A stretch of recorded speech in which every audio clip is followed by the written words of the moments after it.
Bonjour à tous et à toutes.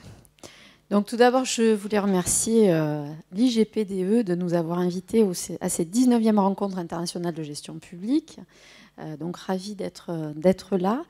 Je vais donc déjà vous informer. Alors, excusez-moi, je suis un peu perturbée parfois par l'écran. Je vais vous informer donc du jeu en fait auquel vous allez pouvoir participer donc vers je ne sais plus quelle heure puisque là le timing a un petit peu changé. Donc sur l'application Ooclap, et c'est également via cette application que vous pourrez poser toutes les questions donc aux invités, aux participants de cette conférence via le code RIGP J3. Je vais essayer de ne rien oublier. Je vais présenter nos différents invités. Donc, tout d'abord, Delphine Joly, donc directrice générale des services du Conseil départemental du Bas-Rhin, qui a été particulièrement touchée pendant la phase aiguë de la crise Covid. Diplômée en droit public, puis de l'INET, l'Institut national des études territoriales, donc appropriée pour effectivement discuter de la distribution du service public sur les territoires. Elle a travaillé dès le début de sa carrière dans le domaine des ressources humaines, tout d'abord dans le secteur culturel et puis très rapidement dans le conseil départemental. Ensuite, nous devions avoir Lisbeth Nielsen, donc du Danemark, mais pour des questions techniques, nous la verrons, mais seulement en différé. Donc, qui est diplômée de sciences politiques, qui s'est intéressée aux questions de service public auprès des régions danoises, et puis peu à peu, elle s'est spécialisée dans les questions de santé, et notamment de e-santé et de technologie de l'information, d'abord dans une filiale d'IBM, puis également auprès des régions danoises et du secteur hospitalier, pour enfin donc diriger la Danish Health Data Authority, donc qui s'occupe des données en fait de santé pour le Danemark, donc qui pourra témoigner également de ce qui se passe sur la distribution du service public au Danemark, qui est assez exemplaire en la matière. Et enfin, Aurélien Rouquet, donc, qui est à mes côtés. Bonjour. Donc, ingénieur central Lille, qui a fait sa thèse en fait au Cretlog, donc j'en dirai un petit mot tout à l'heure, puisque c'est le laboratoire également dans lequel je travaille. Professeur de logistique en supply chain management à Neoma Business School. Ses recherches portent sur le pilotage multi-acteurs des chaînes logistiques. Il s'intéresse en particulier aux innovations logistiques de la distribution, notamment tout ce qui tourne autour du drive, de la crowd logistics. Bon. Aurélien nous en parlera un petit peu plus précisément tout à l'heure. Il est également auteur et co-auteur de nombreux articles et ouvrages, donc je fais un petit peu de pub au passage, sur un ouvrage en fait qui s'appelle La logistisation du monde, qu'il a co-dirigé avec Nathalie Fabcost et qui présente un petit florilège en fait de tout un ensemble de témoignages en fait sur la logistique dans des secteurs d'activité très différents, à la fois dans le public et dans le privé. Et il est également co-auteur d'un livre qui s'appelle tout simplement Logistique chez Vuibert, qui est paru cet été, au mois d'août 2020, et qu'il a coécrit avec Sophie Clépuot et Christine Roussat. Donc je me présente, je suis Nathalie Sampieri-Tessier, donc je suis maître de conférence à Aix-Marseille Université dans le laboratoire du Cretlog, donc centre de recherche sur le transport et la logistique, et je travaille en particulier sur les questions de logistique et de supply chain management dans le domaine de la santé et plus particulièrement sur le management hospitalier. Je ne pense... alors c'est vrai que voilà, je n'ai rien oublié, tout va bien. J'ai mon retour caméra dans la salle, donc voilà, ça permet de repartir sur de bonnes bases. Alors avant tout, je propose à Aurélien Rouquet de définir... non, si j'ai oublié un petit élément, présenter un petit peu la conférence et ce sur quoi elle va porter.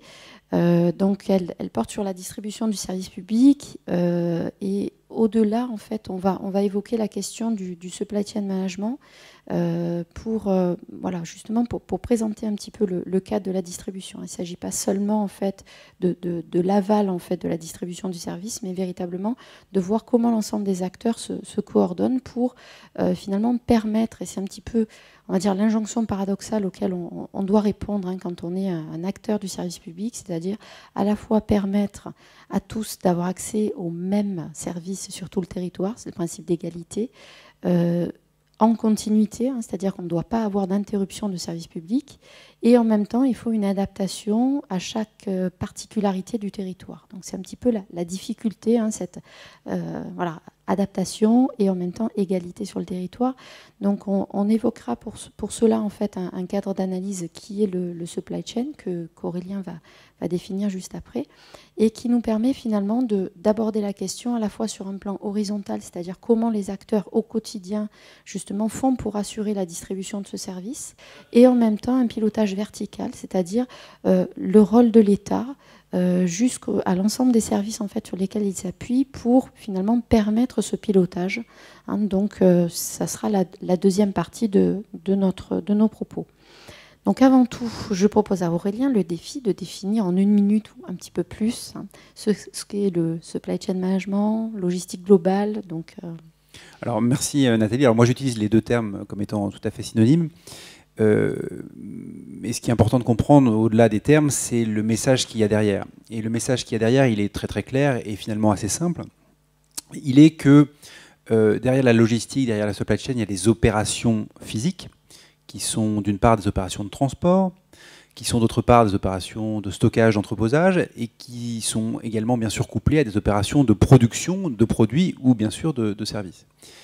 Et ce que dit la logistique et la supply chain, c'est qu'il faut absolument penser de manière globale et intégrée ces opérations de transport, de stockage et de production qui se succèdent et qui s'enchaînent forcément par définition depuis le départ, donc des matières premières, jusqu'à l'arrivée, qui peut concerner des magasins, voire les domiciles des consommateurs. Donc si je prends le cas d'un yaourt, il s'agit d'essayer d'avoir cette vision globale et intégrée depuis la vache qui va nous produire du lait jusqu'au frigo du consommateur qui va stocker ses produits. Et c'est ça le message clé de la logistique et du supply chain management. Et je dirais peut-être pour contextualiser par rapport aux enjeux de public et des enjeux de service, en fait, les services publics sont concernés doublement par la logistique et la supply chain. D'une part, parce que pour délivrer des services, il y a forcément besoin d'éléments matériels. Hein. On l'a vu évidemment avec la crise du Covid et ces fameux masques. Sans masque, on a du mal à faire face. Donc il y a tous les éléments matériels nécessaires à la livraison du service public, à sa production qui doivent être gérés. Et puis, en tant que tel, la production d'un service, ça renvoie aussi à des enjeux logistiques. Hein. C'est aussi comment on va s'assurer qu'on a suffisamment de ressources humaines en termes de salariés du public pour faire face à un flux de patients qui arrive. Et c'est aussi cet équilibrage, cette coproduction entre les employés et le public qu'il s'agit aussi de penser d'un point de vue logistique et global. merci beaucoup, Aurélien. Définition très claire. Effectivement, alors dans le domaine de la santé, on parle de from bench to bed, c'est-à-dire c'est depuis en fait l'éprouvette, hein, on va dire, la paillasse, jusqu'auprès en fait du lit du patient. Donc on est bien dans cette logique globale et intégrée. Nous allons à présent écouter un témoignage de la directrice commerce Île-de-France chez EDF, Madame Salin, qui explique comment ces services ont pu assurer la continuité du service pendant le confinement.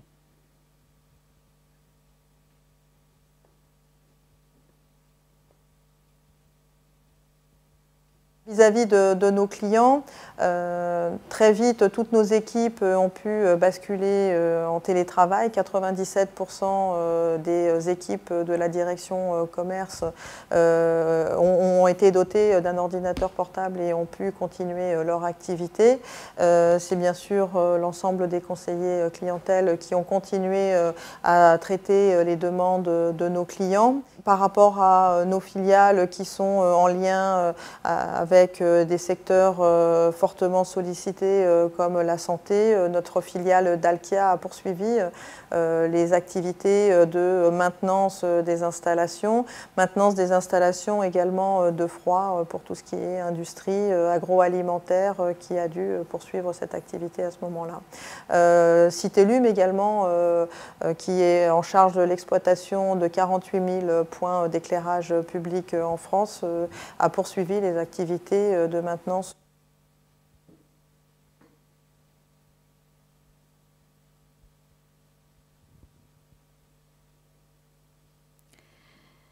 Donc nous voyons au travers effectivement de ce témoignage le rôle qu'ont pu jouer l'ensemble des acteurs sur la gestion opérationnelle et quotidienne pour faire en sorte que la continuité du service puisse être assurée.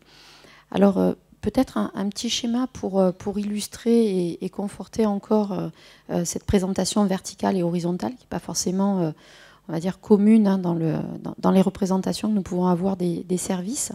Donc là, on voit bien en fait sur un plan horizontal la notion qu'évoquait Aurélien depuis les achats, l'approvisionnement. Là, on a parlé, c'est plutôt une schématisation qui est appliquée au domaine de la santé. On va voir que ça peut dépasser bien évidemment le domaine de la santé. Mais donc, on a bien en fait l'ensemble de ces ressources finalement qu'on doit activer auprès des fournisseurs, des différents laboratoires pharmaceutiques qui vont ensuite être distribués, pris en charge par les grossistes répartiteurs, par des dépositaires, par tout un ensemble en fait de prestataires publics enfin plutôt privés en l'occurrence, qui vont ensuite apporter l'ensemble de ces ressources pour pouvoir assurer la prise en charge des flux de patients, donc auprès des hôpitaux, auprès des pharmacies. Donc on a vu là aussi durant la crise, notamment les infirmiers, les kinés qui venaient récupérer leurs masques et les points de collecte, on va dire, étaient différents selon la nature en fait du professionnel.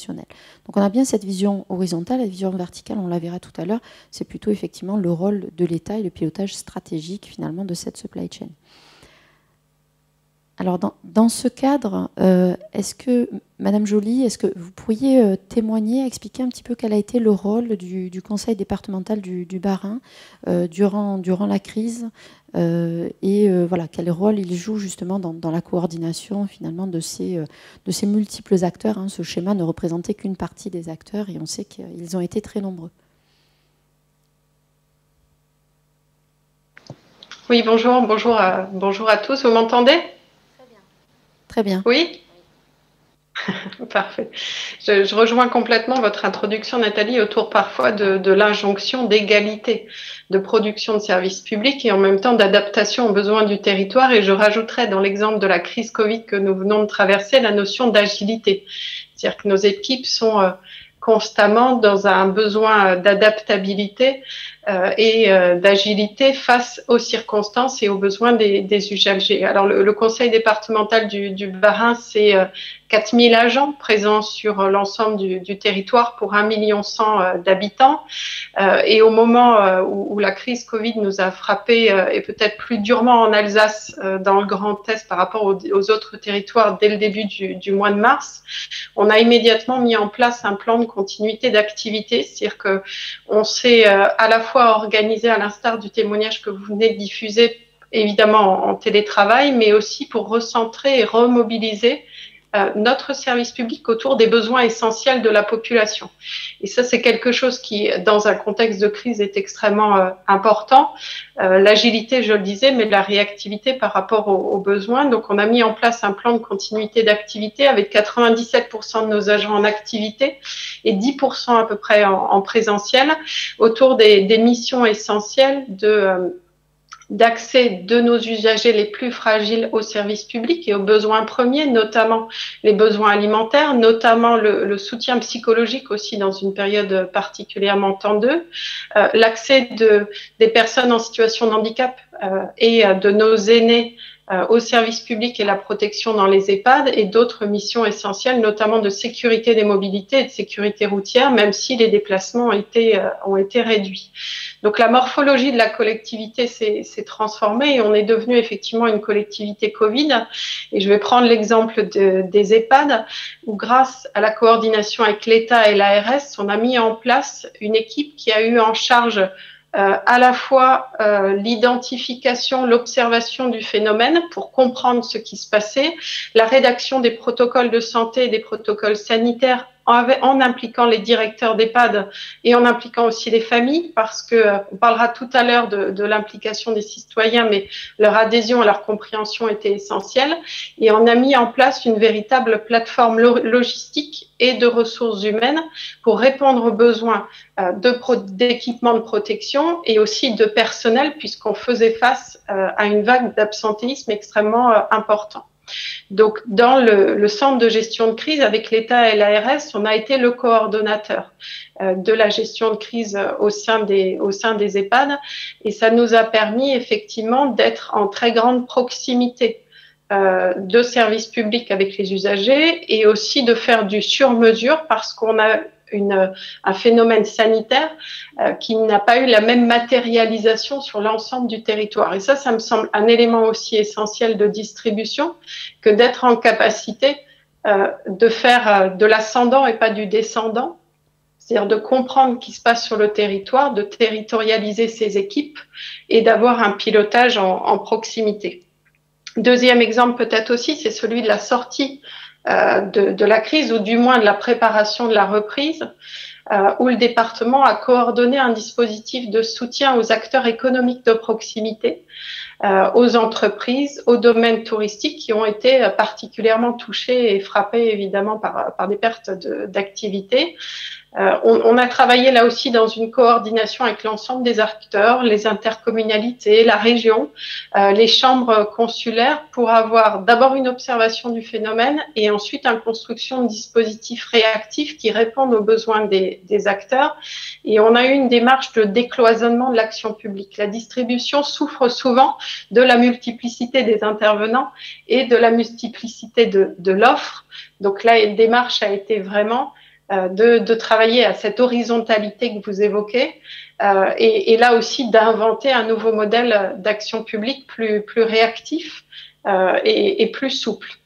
Et l'action du département est aujourd'hui encore extrêmement forte, et c'est le troisième exemple dans la chaîne, puisqu'on fait partie de l'équipe de résilience pour que notre territoire soit plus apte à construire une réponse sanitaire durable en cas de rebond de la crise. Et on travaille notamment à la compréhension et l'adhésion des personnes et des habitants aux dispositifs qui sont pris. On veut avoir un temps d'avance sur le virus, et souvent ce temps d'avance qui est nécessaire pour les habitants n'est pas forcément compris, d'où l'importance de l'implication et de l'appropriation citoyenne sur le dispositif, et c'est très important pour nous au département. Merci beaucoup, c'est effectivement très, très éclairant. Alors finalement, ça positionne la collecte de données différemment. C'est-à-dire que là où, en routine, on va dire, on n'a pas forcément cette vision très fine des données d'un territoire, là, finalement, on avait une injonction, on avait l'obligation de récolter des données. On sait que l'information, en fait, dans le pilotage du supply chain management, dans la logistique, c'est essentiel. Aurélien, qu'est-ce que tu peux, qu'est-ce que ça te... Voilà, ça interpelle chez toi, et est-ce que finalement tu fais un parallèle entre cette question finalement de collecte de données, de pilotage des flux d'informations, voilà, on pilote en fait les flux physiques par les flux d'informations. Donc là, on a véritablement inversé, on va dire, la distribution de services telle qu'on la connaît habituellement. Est-ce que tu as des... Non, je n'avais pas prévu cette question. Mais je vais y répondre, il n'y a pas de souci.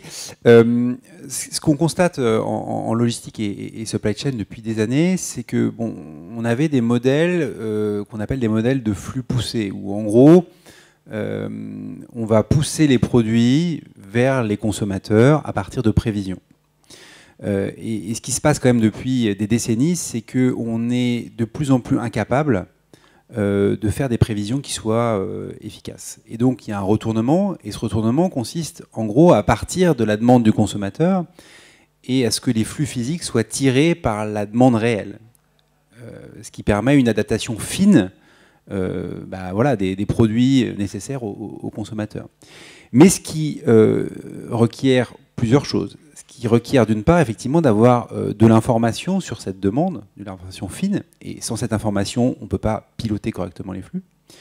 Et puis ça suppose d'avoir de la réactivité, parce que évidemment, quand on se place dans la réaction par rapport à une demande, il faut être rapide et efficace, parce que voilà, les consommateurs, ils ne vont pas se rendre dans des magasins vides et attendre qu'on les livre un mois plus tard, quoi. Donc il faut être capable d'être effectivement beaucoup plus rapide. Et donc l'information, elle est clé. Et au-delà de ça, peut-être pour rebondir sur ce que disait Delphine Joly, elle a parlé beaucoup d'adaptabilité, qui a été un terme, voilà, et d'agilité surtout, qui est un terme qui est revenu très très fréquemment voilà, dans la bouche de tous les gens qui ont été voilà, face à la crise du Covid. Et ce terme d'agilité, c'est un terme qui existe depuis de très nombreuses années dans la littérature en logistique et supply chain et qu'on oppose souvent à une gestion un peu plus lean des chaînes logistiques. C'est-à-dire qu'en gros, il y a deux modèles. Il y a un modèle un peu qu'on associe assez facilement dans le grand public autour de la logistique et de la supply chain, qui est le flux tendu, le zéro stock, etc., moins de ressources, etc. Mais il y a beaucoup d'auteurs qui soulignent qu'en fait, il y a d'autres paradigmes, d'autres manières de gérer les flux, et notamment des manières agiles où ce qui va être en jeu, c'est d'être capable de penser une chaîne logistique, penser une supply chain qui est capable de faire face à des crises, qui est capable de se reconfigurer, qui est agile. Et bien sûr, on a de plus en plus besoin de ça parce qu'on est dans un monde imprévisible. Et cette agilité, c'est sûr qu'il faut la développer aussi dans les services publics. Oui, donc on a beaucoup parlé notamment du stock de masques en faisant polémique, en disant on n'avait pas prévu suffisamment, il faudrait réinvestir là-dedans et stocker beaucoup.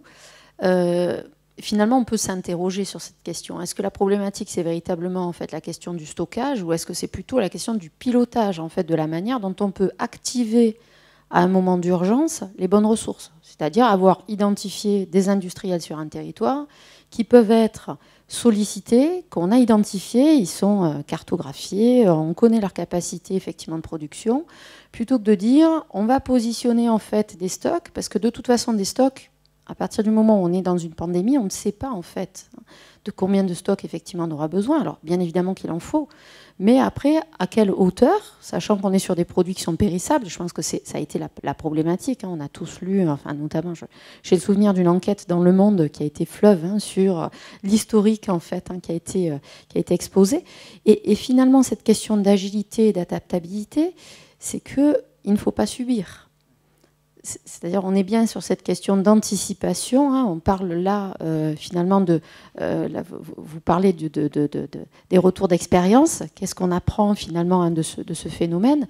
La notion effectivement de données est intéressante et d'anticipation. C'est bien ce qui est au cœur aussi de... Oui, alors tu as parlé de, Nathalie, excuse-moi je te tutoie, mais de subir. Effectivement, on a un peu l'impression que dans beaucoup de contextes, la logistique est subie chez un certain nombre d'acteurs publics. C'est-à-dire qu'on se rend compte que pour mettre en place la stratégie, il y a toute une logistique à prévoir, et cette logistique, elle ne s'invente pas dans la minute. C'est sûr que faire venir des masques, c'est pas d'un claquement de doigts que ça va arriver. Il faut avoir identifié des fournisseurs, il faut avoir mis en place des circuits d'approvisionnement, il faut avoir des plateformes pour les recevoir, il faut identifier sur cette plateforme les niveaux des stocks. Après, il faut être capable de les répartir sur le territoire, ce qui suppose d'avoir prévu des transports et des circuits de distribution. Donc, c'est pas quelque chose qui s'invente. Et tout l'enjeu logistique et supply chain, c'est de dire, ok, ces enjeux opérationnels-là, on est capable aujourd'hui de les prévoir. Enfin, je veux dire, c'est pas trop compliqué à faire. Je veux dire, les acteurs privés y arrivent très bien. Et donc, il s'agit de passer d'une gestion subie à une gestion planifiée, prévue et intégrée. Ce qui, peut-être, au-delà des systèmes d'information, demande aussi qu'il y ait des acteurs qui s'en chargent. Et qu'au-delà des acteurs locaux opérationnels, qu'il s'agit bien sûr de conserver, qui vont piloter opérationnellement les flux, on ait aussi des cellules plus fonctionnelles au niveau de l'État, au niveau des différents services, qui soient capables d'assurer une coordination opérationnelle pour qu'effectivement les choses se passent bien et que ça se passe de manière transversale entre tous les services qui sont concernés. Parce que ces flux-là qui circulent, ils vont être pris en charge potentiellement par plein d'acteurs différents qui n'ont pas forcément les mêmes responsabilités, les mêmes frontières géographiques. Mais l'enjeu, indépendamment de ces acteurs, c'est d'avoir une gestion intégrée et globale. Tout à fait. Et d'autant, enfin, au-delà de la question des masques, la question se pose aussi pour d'autres types de ressources, comme la capacité de production. On a beaucoup parlé aussi du nombre de lits, de la capacité en fait en lits. Et là aussi, en fait, il s'agit de réfléchir à un système global, mais dans sa configuration et de crise et quotidienne, parce que là aussi on est garant aussi de l'argent public et on ne peut pas non plus réorganiser tout le système en fait en fonction d'une crise. Donc il faut là aussi justement apprendre. Je pense que, en tout cas c'est mon avis très personnel, mais apprendre de cette crise plus que vouloir refaire le match. Hein. Maintenant, c'est fait, mais c'est surtout comment on peut anticiper sur la suite. Alors, le cas finalement, on se pose aussi la question, donc on voit d'un point de vue horizontal hein, l'ensemble des acteurs, de quelle façon finalement ils interviennent, ils arrivent à se coordonner. Ce qui est intéressant, c'est aussi de voir de quelle manière finalement l'usager, eh bien, on replace finalement son rôle à l'intérieur de cette chaîne. C'est-à-dire que là où finalement hein, à l'hôpital on parle d'un patient, hein, c'est bien dans un rôle passif en fait hein, qu'on le positionne. On a souvent refusé dans le public hein, de parler de client hein, parce que effectivement ça voudrait dire que on est sur une demande individualisée. Or, le service public, c'est l'égalité en fait pour tous hein, devant le service. Donc là, finalement, on peut parler d'usager, de bénéficiaire. En tout cas, c'est de plus en plus un usager actif, un bénéficiaire actif, un patient actif. Delphine, comment finalement vous voyez le rôle de ce citoyen hein, dans le conseil départemental? Est-ce que vous pouvez témoigner de la manière dont vous l'intégrez finalement dans vos services? Oui, peut-être aussi, et dans la continuité des propos que vous venez d'avoir, vous donnez mon regard aussi sur la crise de la quarantaine que vit notre décentralisation et globalement notre service public territorialisé. Je vous rejoins complètement sur la nécessité de donner aux territoires la capacité de s'organiser en fonction de leurs ressources et en fonction de leur réalité. On voit que les différents mouvements normatifs ont conduit à réduire d'une certaine manière la capacité d'agir des acteurs. Ils ont perdu en autonomie et donc en réactivité en cas de crise, mais aussi en capacité structurelle à assurer un service public de qualité sur le territoire. Et ils ont perdu aussi en moyens à agir. Parce que quand on s'attaque à l'autonomie financière et fiscale des collectivités, comme de toute grande entreprise, on est fragilisé dans la dimension d'équité du service public. Et tous ces éléments-là sont pour moi aussi constitutifs d'une forme de crise de confiance démocratique et aujourd'hui même pire, de crise de conscience démocratique. On a le sentiment que la chose publique, l'action publique n'est plus un bien commun des citoyens et au sein du département, on agit au travers de deux leviers.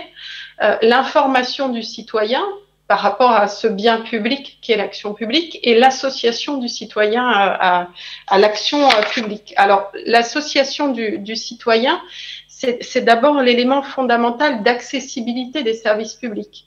Il faut qu'on restaure absolument la proximité physique entre les services publics et leurs usagers.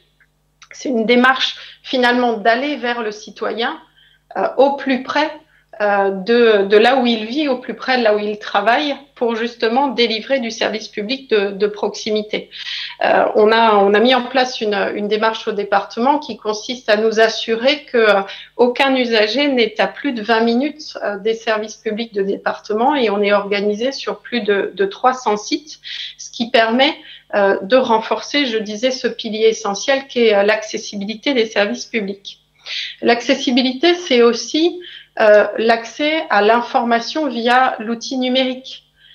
Vous citiez l'exemple du site du conseil départemental où notre travail a été de transformer complètement notre site internet. Là où on avait assez classiquement un site qui expliquait l'offre du département et son action, on a aujourd'hui un site qui part des besoins des usagers.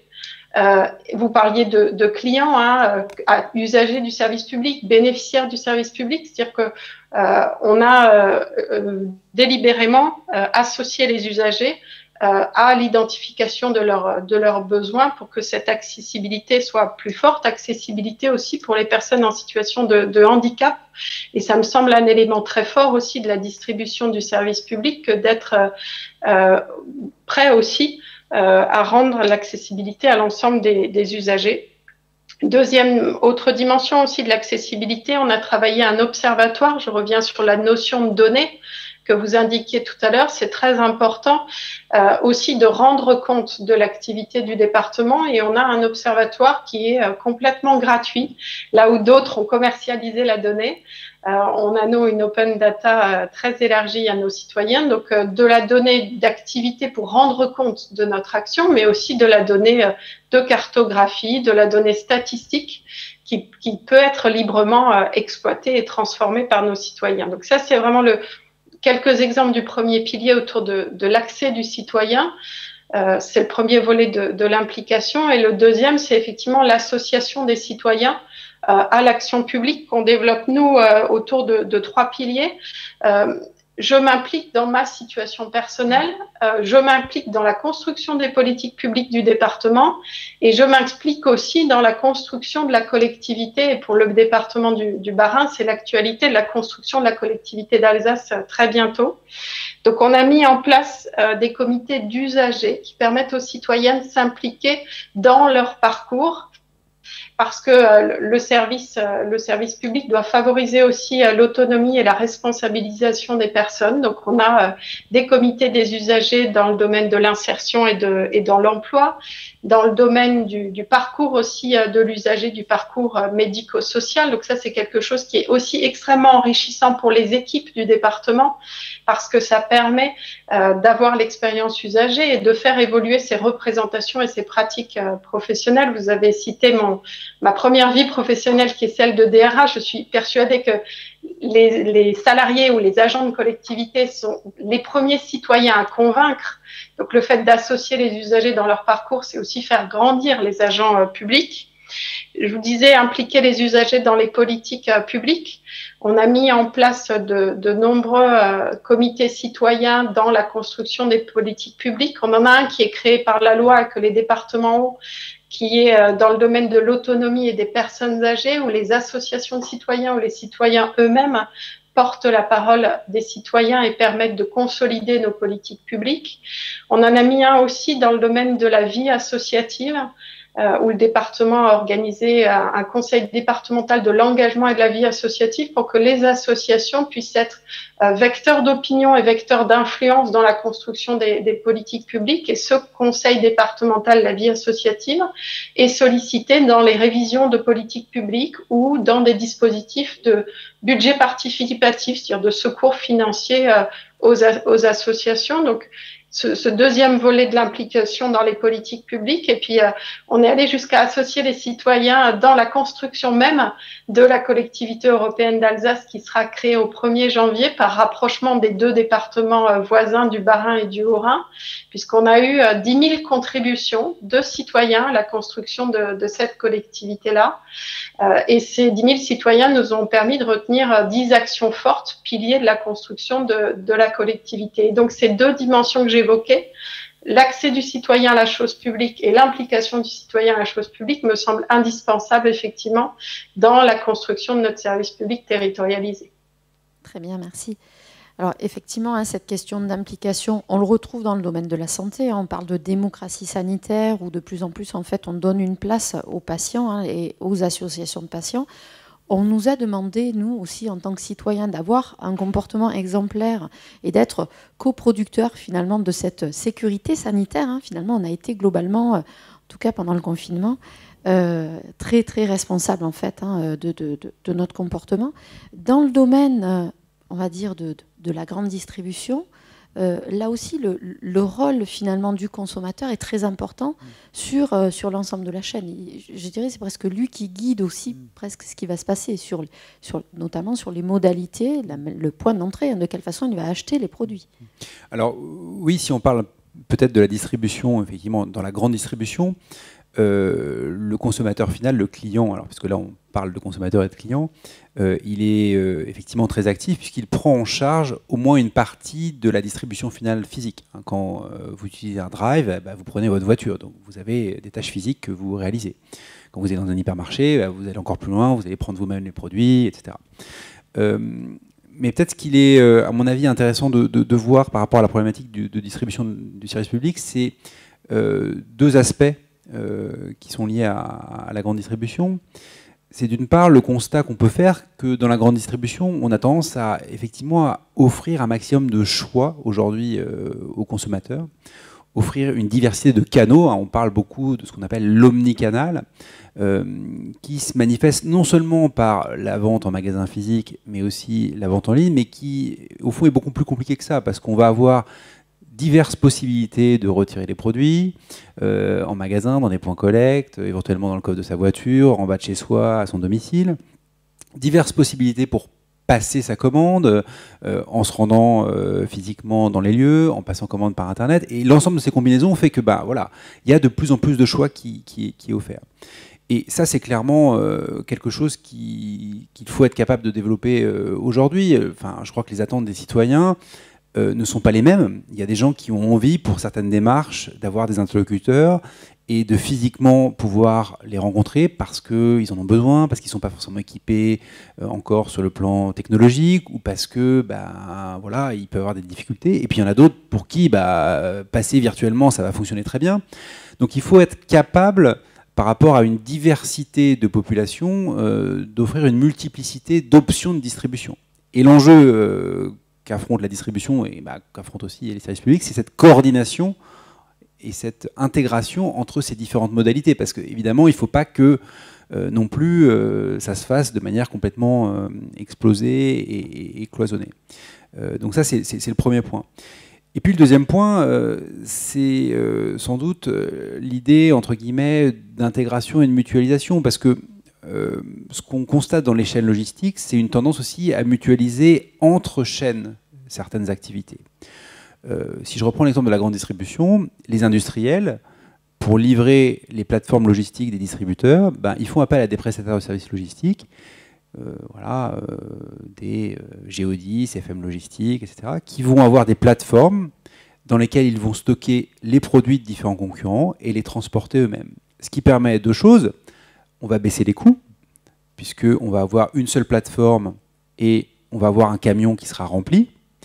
Et ce qui permet en plus d'augmenter le service, puisque ça permet d'augmenter la fréquence de livraison de nos camions vers les plateformes des distributeurs, puisque vous comprenez bien que les industriels ne vont pas faire partir des camions qui sont aux trois quarts vides.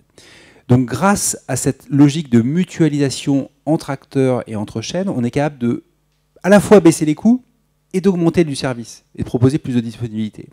Et je pense que c'est aussi des questions qu'il faut se poser dans les services publics. Il y a une multiplicité de services publics qui sont proposés et il y a certainement des opportunités pour mutualiser des choses qui font sens et pour permettre finalement le développement d'un meilleur service à un plus faible coût pour la collectivité. Et un plus faible coût environnemental également. Exactement. L'enjeu est aussi là. Effectivement, en mutualisant, on a un impact aussi sur l'effet carbone. Alors, oui, la logistique, la supply chain, c'est 15% de l'empreinte carbone globale, quoi.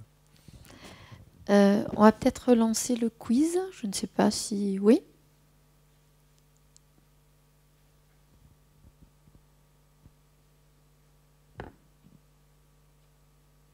Ah oui, pardon, je lis les questions. Qui est Louis Roland ?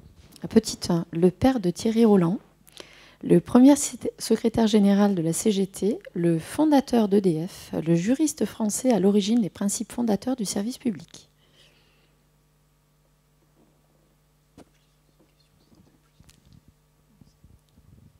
Aurélien, volontiers.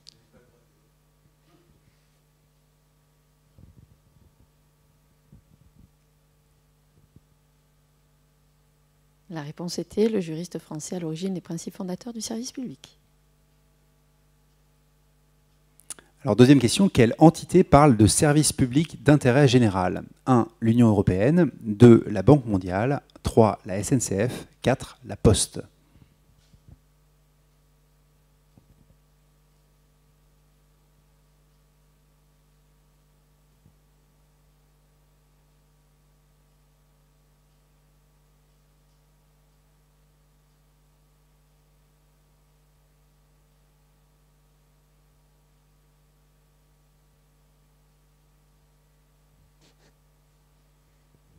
Donc la réponse était l'Union européenne. Troisième question. Créé en décembre 2008, Pôle emploi est issu de la fusion de deux institutions, lesquelles ?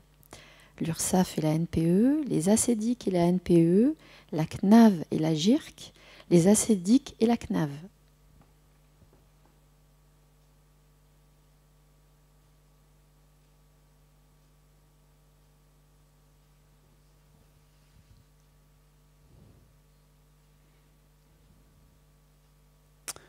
Les ACDIC et la NPE. Alors, la première ligne de métro française est ouverte à l'occasion de l'exposition universelle et des Jeux Olympiques de 1900. Quel était son trajet?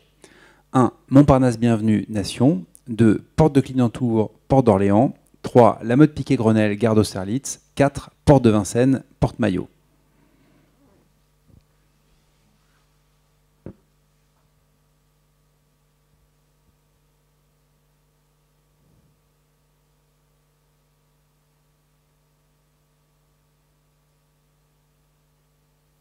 Donc, Porte de Vincennes, Porte Maillot.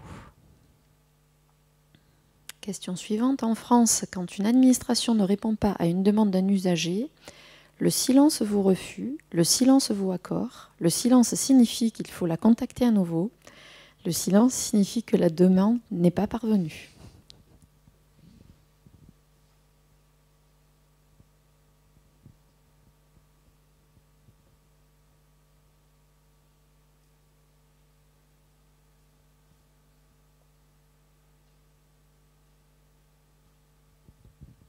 Le silence vaut accord. Le secrétariat général du Père Noël, ouvert par la Poste en 1962, est chargé de répondre aux enfants qui écrivent au Père Noël. Quelle plume illustre écrivit la première carte du Père Noël? L'écrivain britannique Roald Dahl, la psychanalyste Françoise Dolto, le poète Jacques Prévert, l'auteur Tommy Ungerer.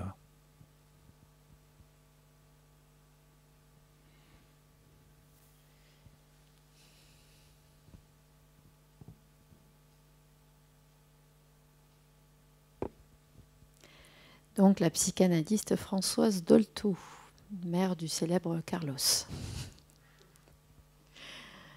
En 2018, selon l'INSEE, combien y avait-il de fonctionnaires en France, toutes fonctions publiques confondues? Donc là, il faut mettre un chiffre. 2. 2. Non. Oui. 2.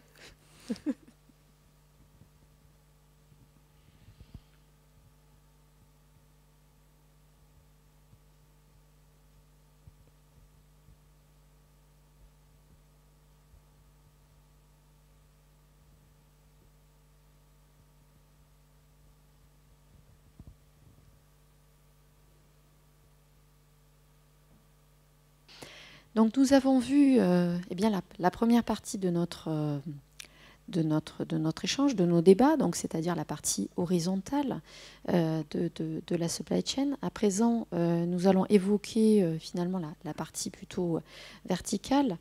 Nous avons vu les questions qui se posent pour se coordonner l'ensemble des acteurs qui sont impliqués dans la supply chain d'un service, depuis finalement l'identification, la notion de capacité en fait d'offre de service jusqu'à la délivrance de ce service auprès des usagers. Donc notamment, on a vu les notions de canaux de distribution. On a vu aussi que derrière, on avait quand même des modalités technologiques qui pouvaient aider à orienter finalement notamment l'usager dans son parcours. Donc on voit effectivement que les technologies ont un rôle important à jouer. On recitait l'exemple. Enfin, moi, je vous invite à aller regarder le site internet du conseil départemental du Bas-Rhin, qui est vraiment assez exemplaire en la matière, puisqu'on a vraiment un point d'entrée effectivement par l'usager. De quoi j'ai besoin pour, voilà, en tant qu'usager. Donc ça pose aussi la question de l'organisation de l'offre de service, mais donc piloter une supply chain, ça nécessite aussi finalement d'avoir une vision stratégique. Donc on a commencé un petit peu à l'évoquer avec effectivement cette question d'anticipation. L'idée au niveau du service public, c'est bien de voir quel va être le rôle de l'État, de ses ministères dans l'articulation finalement. Bon, cette question de décentralisation que vous avez déjà évoquée, Delphine, et à nouveau finalement mis sur la table. Hein. Le rôle des territoires a été valorisé durant cette crise. On parle aujourd'hui hein, de faire confiance aux acteurs, de libérer beaucoup plus la créativité. Donc c'est voir de quelle manière finalement on articule, parce que finalement la décentralisation, la déconcentration puis la décentralisation, on en parle en France depuis très longtemps. On a mis en place en fait toute une structure finalement qui permette hein, finalement administrativement de l'organiser. Alors peut-être un petit témoignage en fait de ce qui se passe au Danemark. Hein. Le Danemark en 2007 a mis en place et est très connu en fait pour ça une réforme complète de son système de santé basé sur la décentralisation, mais ce système de santé se basait avant tout sur une réforme politique et administrative. C'est-à-dire qu'avant même de réfléchir à la manière dont on pourrait un peu plus décentraliser, un peu plus réorganiser toute l'offre de santé, ils ont réfléchi à finalement à réformer complètement la vision administrative du pays. Et de dire, finalement, on réduit le nombre de comtés en 5 régions, on réduit le nombre de municipalités, alors je n'emploierai pas le terme de fusion qui est peut-être un peu fort, mais on est sur une logique finalement de réduire les échelons, et c'est à partir de ce moment-là qu'ils ont pu effectivement mettre en place la réforme de santé. Dans une logique certes de décentralisation, mais en même temps aussi d'accroissement du pouvoir de certains ministères. C'est-à-dire que ce n'est pas antinomique, c'est-à-dire c'est plus sur une répartition des rôles, des responsabilités des différents échelons que véritablement sur une décentralisation en disant on laisse l'autonomie complète en fait à l'ensemble des acteurs du territoire. On n'est pas dans cette logique-là, on est sur l'État en fait, notamment le ministère de la Santé a eu beaucoup plus de pouvoir qu'il n'avait auparavant sur la réforme de santé. Son rôle c'était vraiment de dire c'est nous qui déterminons. Alors c'est là où la donnée est importante, en fonction des données objectives du territoire, où sont les besoins. Et en fonction des données objectives du territoire, ils ont décidé de créer des gros centres hospitaliers. Donc il y en a 5 très gros, et puis 20, et on va dire 15 autres en fait, qui sont un petit peu plus petits. Mais on est dans cette logique finalement d'administration et de décision centrale sur la manière dont on va poser, on va dire, les cartes du territoire, hein, un petit peu comme pourrait le faire une entreprise en décidant des lieux d'implantation de ces industries, de ces plateformes logistiques. Et après, effectivement, opérationnellement, ça peut être géré au niveau local. Donc on a finalement, eux en tout cas, c'est le choix qu'ils ont fait hein, de cette répartition. Donc c'est assez intéressant aussi de voir finalement le rôle de l'État. On va peut-être regarder la vidéo de Monsieur Le Breton, donc Yves Le Breton, qui est directeur de l'Agence nationale de la cohésion des territoires, qui témoigne bien finalement de cette question de l'articulation entre le niveau central et le niveau territorial.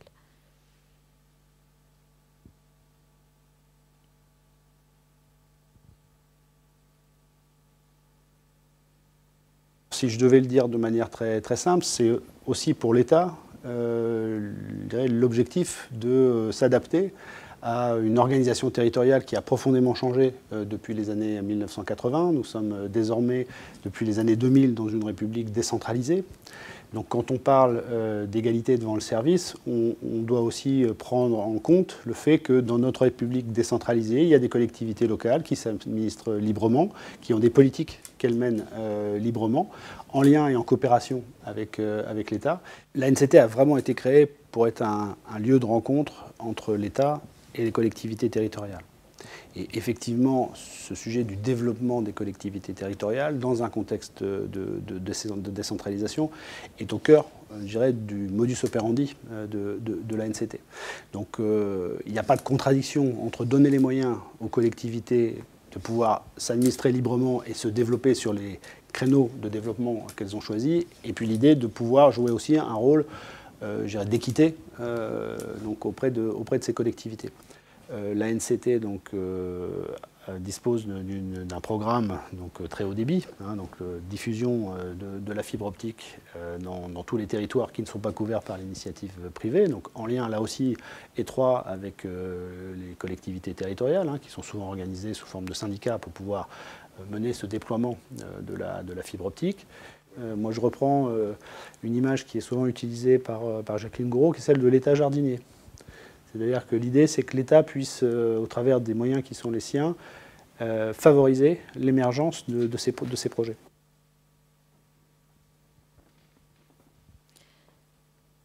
Donc là, on voit bien au travers de ce témoignage le rôle de l'État en tant que régulateur qui essaie finalement de rétablir l'équité, qui apporte l'infrastructure, on va dire, financière et technique nécessaire à la réalisation de projets sur un plan local.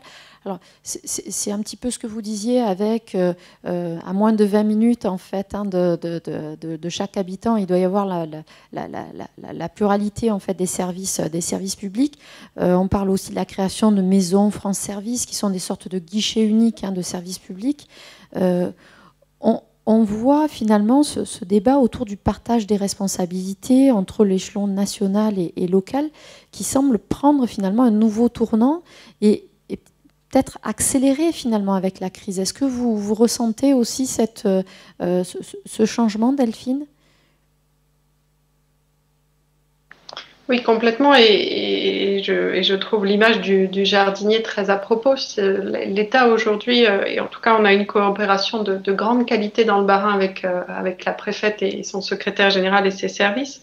L'État aujourd'hui, c'est un facilitateur. C'est-à-dire que la décentralisation n'a plus besoin de grands soirs. Elle a besoin de beaucoup de petits matins, si je peux prendre une autre image, c'est-à-dire d'appui de l'État dans la subsidiarité. Vous parliez tout à l'heure de créativité. Pour moi, c'est l'expérimentation et l'innovation. Ce dont les collectivités ont besoin, c'est qu'on puisse, en fonction des besoins, des réalités et de l'action des uns des autres, avoir des dispositifs de coopération, de partenariat élargi et des dispositifs d'ingénierie et de soutien en ingénierie et soutien financier de l'État.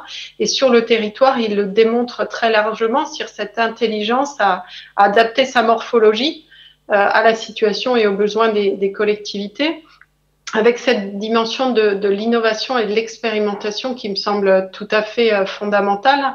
Il faut qu'on s'autorise à tester des solutions nouvelles, aussi grâce à l'implication des personnes. C'est souvent l'impulsion des individus qui nous rend en capacité de faire les choses, hein. Et la possibilité de l'expérimentation puisse être assouplie aujourd'hui en France, à la fois dans sa durée et dans sa territorialité.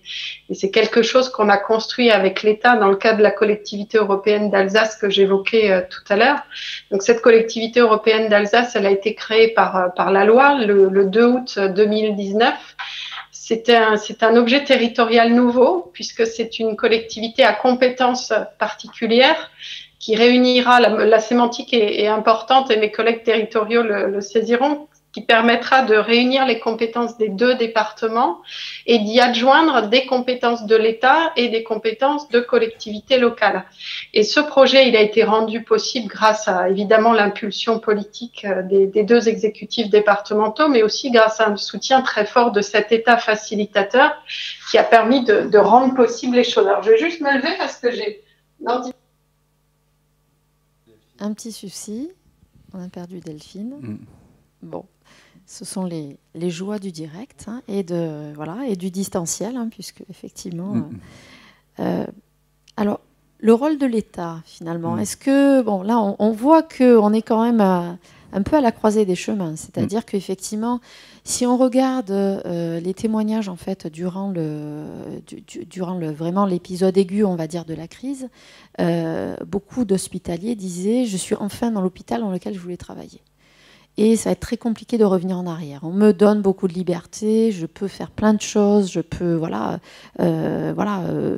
finalement, on n'a plus besoin de remplir toutes les paperasses en fait qu'on avait besoin de remplir comme auparavant. Ça va être très compliqué de revenir en arrière parce qu'on m'a laissé finalement beaucoup d'autonomie et j'ai prouvé qu'on pouvait me faire confiance et qu'en me donnant de l'autonomie, finalement, on trouvait des solutions qui permettaient de remplir finalement cet objectif qui était fixé. Dans le domaine, de façon générale, hein, de la logistique, du supply chain management, on se pose la question du rôle de l'État. Alors, je sais qu'on a des débats à l'intérieur de notre laboratoire sur finalement, est-ce que l'État doit être fort, l'État au contraire doit s'effacer, être simplement un support, je dirais, logistique, technique, d'ingénierie presque financière, ou est-ce qu'il doit donner un cap Aurélien, ton point de vue?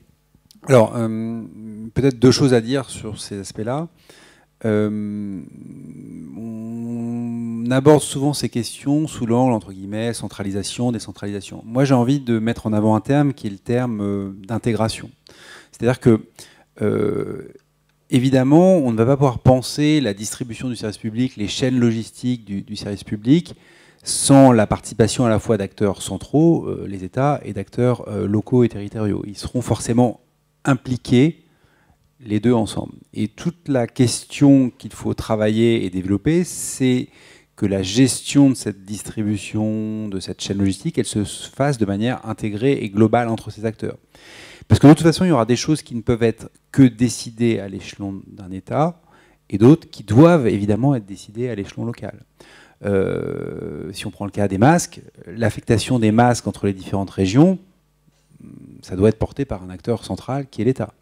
Par contre, au sein de la région, où est-ce qu'il faut affecter telle quantité de masques dans tel hôpital, dans tel EHPAD, etc., c'est évidemment pas l'État qui doit le décider. Ça doit être fait à l'échelle d'une région. Donc on voit bien que l'enjeu, c'est que tout ça, ça soit intégré et coordonné entre ces acteurs.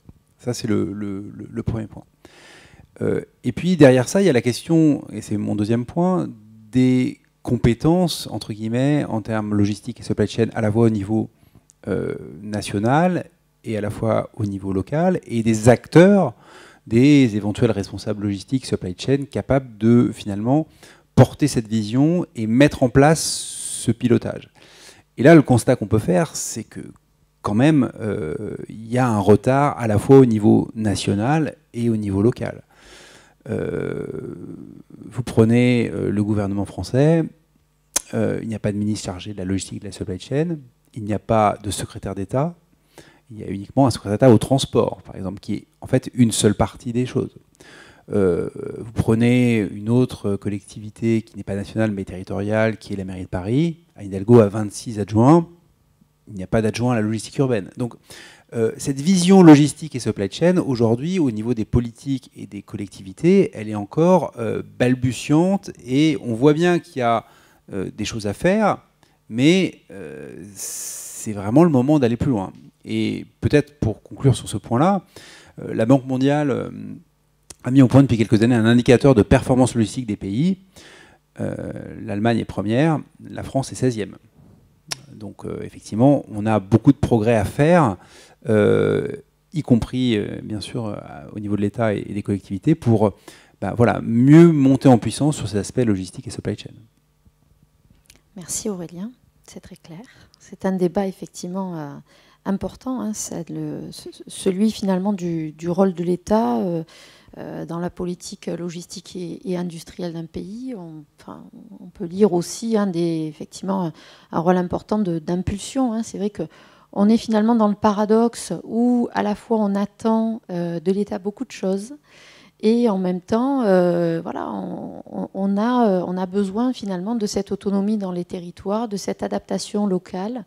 Alors, à ce titre, justement, l'exemple danois est assez intéressant, hein, puisque l'idée, c'est aussi comprendre, non pas le modèle en fait, tel qu'il est sur la décentralisation, mais de voir aussi ce que ça implique en fait, en termes de perte de liberté aussi du citoyen. Parce qu'on est dans un système de santé, le cas danois, où chaque citoyen a une carte avec l'intégralité de son dossier médical qui est centralisé sur la carte. Et l'ensemble de ces données sont collectées. Et s'il veut, par exemple, se rendre aux urgences, il va contacter en fait les urgences, et les urgences lui diront, en fonction de la description de sa pathologie, donc parfois il y a une webcam, en fait c'est bon, une téléconsultation, on va dire, eh bien on va le contraindre en fait à aller vers tel ou tel acteur du système de santé. On est quand même dans une logique beaucoup moins libre en fait, hein, que ce qu'on peut avoir en France. Donc là aussi, finalement, le rôle de l'État, c'est peut-être aussi de réfléchir finalement au dispositif, à la manière en fait de répartir les différentes compétences à tous les niveaux. Donc sur le domaine de la santé, on a vu durant la crise, alors je sais pas, peut-être qu'on peut remettre éventuellement le schéma. On a vu durant la crise, finalement, on n'a qu'un petit extrait de l'ensemble des acteurs qui ont été impliqués sur l'ensemble de cette crise, sur le pilotage stratégique avec le ministère évidemment de la Santé et de Solidarité, l'adresse, la DGS, la DGOS. On a identifié Santé publique France. Alors l'intérêt de cette crise, c'est justement qu'on a vu en fait l'articulation de l'ensemble de ces acteurs, qu'on a pris conscience finalement du rôle qu'ils avaient, alors qu'au quotidien, peut-être qu'on n'avait pas forcément conscience finalement de toute cette articulation verticale de l'ensemble de ces acteurs. Alors, c'est aussi évidemment l'occasion de remettre en question le rôle de ces différents acteurs qui ont été critiqués différemment selon les différentes régions. Donc là, on est quand même sur ces interrogations. On parle aussi beaucoup de l'innovation, finalement, qu'on va laisser aux acteurs. Si on prend une analogie, dans le secteur d'une entreprise privée classique, comment finalement est-ce qu'on arrive à... est-ce qu'on est sur une centralisation? Je lis, je vous explique. Voilà. Donc, on a aussi cette logique finalement d'un pouvoir central avec beaucoup plus d'autonomie et de délégation. On a cette logique. Oui, très bien. Ouais. Parfait. Peut-être pour juste répondre à Nathalie, ça dépend des entreprises, mais c'est clair que la culture de l'expérimentation locale dans les entreprises privées, elle est plus développée. Et les propos que tenait Delphine Joly tout à l'heure soulignent qu'effectivement, on a besoin d'expérimenter. Et je dirais, on a besoin d'expérimenter. Et ce qui est expérimenté localement dans les territoires, il s'agit aussi d'être capable de le transférer à d'autres territoires, dans une logique de partage, parce que l'innovation, elle peut se faire de manière locale, et après, il s'agit de la partager et de partager les bonnes idées. Tout à fait. Alors, on va voir si on a peut-être quelques petites questions.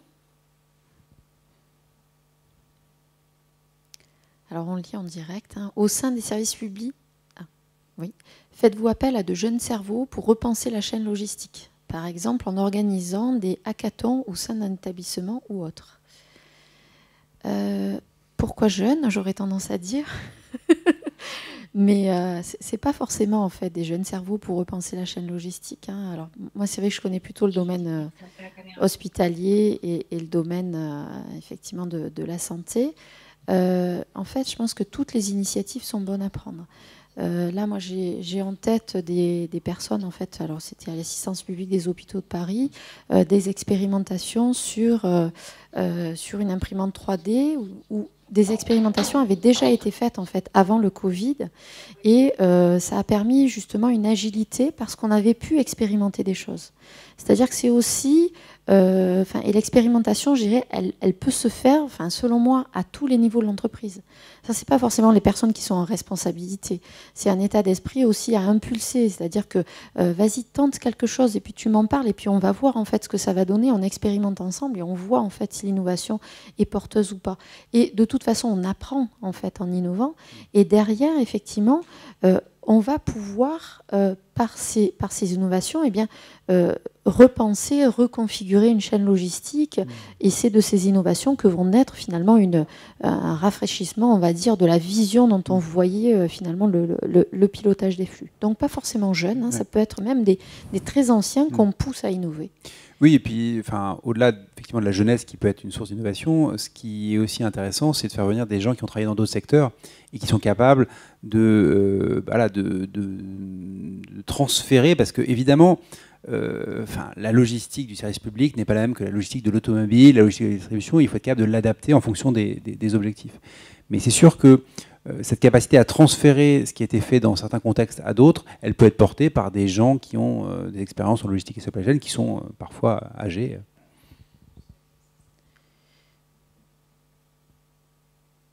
Alors, est-ce que les fonctionnaires suivent vos formations logistiques? Ça devrait être dans les programmes des écoles de services publics. Et ça a permis justement une agilité parce qu'on avait pu expérimenter des choses. C'est-à-dire que c'est aussi...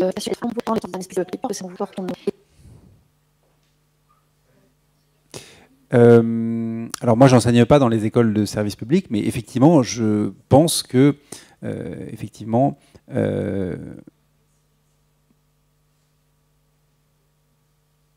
enfin, en tout cas, la logistique devrait être un aspect de la formation des différentes écoles. Enfin, bon, l'ENA est en réforme, en réflexion, etc. Mais il est clair qu'aujourd'hui, les aspects liés à la logistique, à la supply chain, et plus largement les aspects liés au management public et au management en général, devraient être un des piliers de ce qu'on enseigne à des énarques. Alors à l'EHESP, il y a effectivement un module logistique et supply chain management qui est, qui est enseigné, donc l'école de santé de Rennes. Après, c'est l'hôpital, c'est-à-dire c'est un acteur en fait du maillon de la supply chain dans sa globalité. Et donc là, il s'agit aussi de repenser finalement la supply chain et pas uniquement. Et c'est vrai que le Ségur de la santé a mis l'accent en fait sur l'hôpital. On peut difficilement repenser la supply chain hospitalière. On doit repenser en fait la supply chain de l'ensemble des acteurs qui sont impliqués. Sinon, en fait, on met les ressources à un endroit sans avoir réfléchi à comment finalement on prend en charge le patient d'un début à la fin avec la coordination avec la médecine de ville en particulier. Très bien. Excusez-moi, mais il faut assumer tu veux conclure, les webinaires assez extraordinaires, puisque là, on vous a sérieusement mis à l'épreuve avec un faux départ, avec Delphine Joly, avec une interruption du lien avec Delphine Joly. Donc, on voudrait vraiment vous remercier du fond du cœur de votre capacité d'adaptation en temps réel, tout en restant pédagogue et serein, et c'est vraiment extrêmement précieux. Donc, on a 3 remerciements à faire. Tout d'abord, et de loin, à vous 3, Nathalie, Aurélien et Delphine, d'avoir joué le jeu et d'avoir fait face dans le contexte. Merci à ceux qui ont continué à nous suivre jusqu'à la fin, malgré les difficultés de départ. Et vraiment, à travers moi, c'est tous les l'IGPDE et tous les organisateurs qui vous remercient tous les 3 du fond du cœur. Et on vous donne rendez-vous à demain sans aucun problème technique à partir de 11h pour un webinaire sur l'égalité des services publics en temps de crise. On vous souhaite une très bonne fin de journée et on vous remercie. Et encore à nouveau, merci beaucoup.